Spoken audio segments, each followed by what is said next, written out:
Hi ಎಲ್ರಿಗೂ ನಮಸ್ಕಾರ. Welcome back to my channel. ಇವತ್ತು ಕಬಾಬ್ ಪೌಡರ್ನ ಯೂಸ್ ಮಾಡಿದೆ ಆಲೂ ಕಬಾಬ್ನ ಹೇಗೆ ಮಾಡೋದು ಅಂತ ನೋಡೋಣ ಬನ್ನಿ. ಮೀಡಿಯಮ್ ಸೈಜ್ದು 2 ಆಲೂಗಡ್ಡೆನ ಸಣ್ಣದಾಗಿ ಹೆಚ್ಚಿಟ್ಕೊಂಡಿದ್ದೀನಿ. ಮೈದಾ ಹಿಟ್ಟು, ಅಕ್ಕಿ ಹಿಟ್ಟು, ಅರಿಶಿನ ಪುಡಿ, ಖಾರದ ಪುಡಿ, ಉಪ್ಪು, ಶುಂಠಿ ಬೆಳ್ಳುಳ್ಳಿ paste, jeera powder, garam masala powder ಮತ್ತು ಮ್ಯಾಗಿ ಮಸಾಲ ಆಪ್ಷನಲ್ ಅದು, ಮತ್ತು ನಿಂಬೆಹಣ್ಣು ತೊಗೊಂಡಿದ್ದೀನಿ. ಫಸ್ಟ್ ಒಂದು ಪಾತ್ರೆಗೆ ನೀರನ್ನ ಕಾಯೋಕ್ಕಿಟ್ಟು ನೀರು ಬಿಸಿಯಾದ ನಂತರ ಒಂದು 1/4 ಸ್ಪೂನಷ್ಟು ಉಪ್ಪನ್ನ ಹಾಕ್ಕೊಳ್ಳಿ.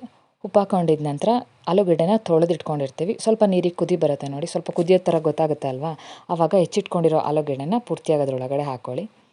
ಒಂದು ಕುದಿ ಬರೋವರೆಗೂ ಆಲೂಗಡ್ಡೆನ ನೀರಿಂದ ತೆಗೆಯೋದು ಬೇಡ.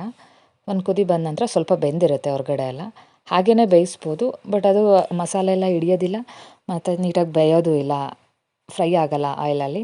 ಹಾಗಾಗಿ ನೋಡಿ, ಇವಾಗ ಆಲೂಗಡ್ಡೆ ನೀಟಾಗಿ ಕುದೀತಾ ಇದೆ. ಇವಾಗ ಅದನ್ನು ಒಂದು ಪ್ಲೇಟ್ಗೆ ತೆಗೆದಿಟ್ಕೊಳ್ಳೋಣ. ಪ್ಲೀಸ್ ನಮ್ಮ ಚಾನಲ್ನ ಸಬ್ಸ್ಕ್ರೈಬ್ ಮಾಡ್ಕೊಳ್ಳಿ, ವಿಡಿಯೋಸ್ನ ಲೈಕ್ ಮಾಡಿ, ಕಮೆಂಟ್ ಮಾಡಿ, ಶೇರ್ ಮಾಡಿ, ನಮ್ಮ ಚಾನಲ್ಗೆ ಸಪೋರ್ಟ್ ಮಾಡಿ. ನೋಡಿ, ಇದನ್ನೆಲ್ಲ ಒಂದು ಸಲ ಈಗ ತೆಗೆದಿಟ್ಕೊಂಡಾಯಿತು. ನಾವಿವಾಗ ಆಲೂಗಡ್ಡೆಗೆ ಮ್ಯಾರಿನೇಟ್ ಮಾಡೋದಕ್ಕೆ ಪೌಡರ್ನ ರೆಡಿ ಮಾಡ್ಕೊಳ್ಳೋಣ. ಒಂದು ಬೌಲ್ಗೆ 3ರಿಂದ 4 ಸ್ಪೂನ್ ಆಗೋವಷ್ಟು ಮೈದಾ ಹಿಟ್ಟು ತೊಗೋಬೇಕು. ಅದಕ್ಕೆ 1 ಸ್ಪೂನಷ್ಟು ಅಕ್ಕಿ ಹಿಟ್ಟು ತೊಗೊಳ್ಳಿ ಸಾಕು. ನಂತರ ಇದಕ್ಕೆ ಒಂದು ಅರ್ಧ ಸ್ಪೂನಷ್ಟು ಜೀರಾ ಪೌಡರು, ಒಂದು ಅರ್ಧ ಸ್ಪೂನಷ್ಟು ಶುಂಠಿ ಬೆಳ್ಳುಳ್ಳಿ ಪೇಸ್ಟು, ಅರ್ಧ ಸ್ಪೂನು ಗರಂ ಮಸಾಲ ಪೌಡರು. ಖಾರ ಜಾಸ್ತಿ ಬೇಕು ಅನ್ನೋರು ಸ್ವಲ್ಪ ಜಾಸ್ತಿನೇ ಖಾರದ ಪುಡಿ ಹಾಕ್ಕೊಳ್ಳಿ, ಇಲ್ಲ ಮೀಡಿಯಮ್ ಸಾಕು ಅನ್ನೋರು ಒಂದು 3/4 ಸ್ಪೂನಷ್ಟು ಹಾಕ್ಕೊಂಡ್ರೂ ಸಾಕು.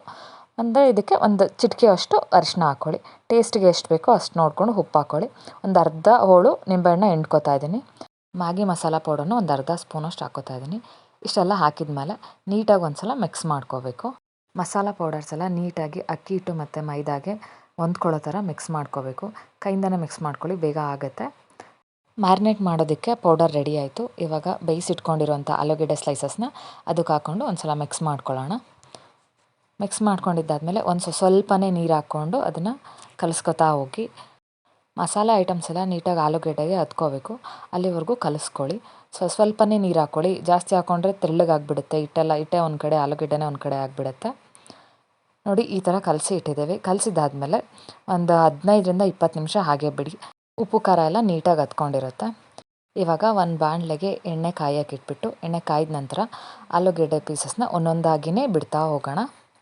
ಸಪ್ರೇಟ್ ಆಗಿಯೇ ಬಿಡಿ, ಇಲ್ಲಾಂದರೆ ಒಂದಕ್ಕೊಂದು ಅಂಟ್ಕೊಬಿಡುತ್ತೆ.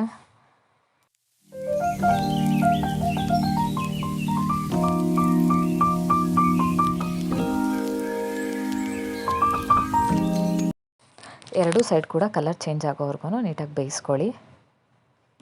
ಕ್ರಿಸ್ಪಿಯಾಗಿ ಬರೋವರೆಗೂ ಬೇಯಿಸ್ಕೊಳ್ಳಿ. ನೀಟಾಗಿ ಕರ್ಮ್ ಅನ್ನೋ ಥರನೇ ಬರುತ್ತೆ ಕಬಾಬ್. ನೋಡಿದ್ರಲ್ವ ಮನೆಯಲ್ಲೇ ಹೇಗೆ ಎಷ್ಟು ಬೇಗ ಆಲೂ ಕಬಾಬ್ ರೆಡಿ ಆಗುತ್ತೆ ಅಂತ ಹೇಳಿ. ಮನೇಲಿರೋ ಇಂಗ್ರೀಡಿಯೆಂಟ್ಸ್ನ ಯೂಸ್ ಮಾಡಿಕೊಂಡೇ ಮಾಡೋದು. ಕೆಲವರು ಮ್ಯಾಗಿ ಮಸಾಲ ಪೌಡರ್ ಹಾಕಲೇಬೇಕಾ ಅಂತ ಅಂದರೆ ಅದೇನು ಅವಶ್ಯಕತೆ ಇಲ್ಲ, ನಾವಿತ್ತು ಹಾಕಿದ್ವಿ. ನೋಡಿ, ಆಲೂ ಕಬಾಬ್ ರೆಡಿ ಆಯಿತು. ಇವಾಗ ಮತ್ತೆ ಬಾಣಲೆಗೆ ಸ್ವಲ್ಪ ಕರಿಬೇವಿನ ಸೊಪ್ಪನ್ನ ಹಾಕ್ಕೊಂಡು ಫ್ರೈ ಮಾಡ್ಕೊಂಡು ತೆಕ್ಕೋತಾ ಇದ್ದೀವಿ.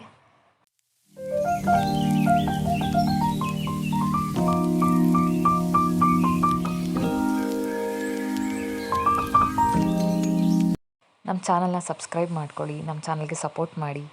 Thank you.